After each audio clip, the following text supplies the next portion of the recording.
Hey Jack, welcome to the Auction Bay basement. Wow. I know you never been down here before. What is this, a catch-all? This is kind of our catch-all room where we store stuff that's real slow to sell or we have to organize through it. What you're seeing on those shelves back there is a whole bunch of vintage Apple II and old computer stuff. Wow, that's neat. And some of the old computer stuff's really got some value, but it takes some time to really go through it, and that's one thing we never seem to have. And then as we scroll over here, you'll see that shelf over there. That's got the old car parts. Yep. Those car parts, they'll sell, but you probably have to sit on them for 6 months before you find somebody that needs one. Buy it now. Buy it now. Yep. We price it the lowest one out there. But what I want to talk about today a little bit is cables. I'm going to scroll over to here. Okay. And we've inherited a ton of these. They're like RCA cables, power cables, network cables. You got boxes and boxes of them back there. Yeah, I probably have 50 to 100 pounds of these types of cables. They're for networks or. You say you inherited them? Yeah, you know. Wow, people, I hope there's no inheritance tax on all them. People just throw them out. And Yeah. I know, like, if you go to Best Buy and buy one of those cables, you're spending $10 for a cable. But on the flip side, when I got these big boxes of tangled up cables, I don't really know what to do with them. You got any suggestions? Well, when I had my store and I had my auction out, I always took them out.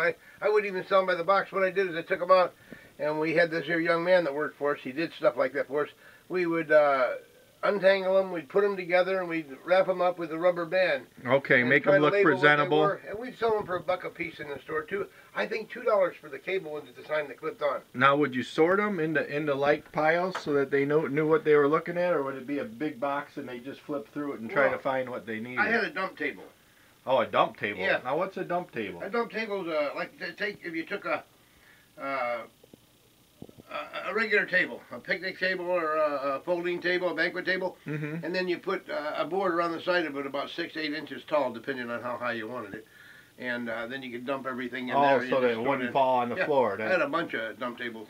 Okay, so that's a pretty good idea. Sorting, making them nice and presentable, $1 a piece in a store setting.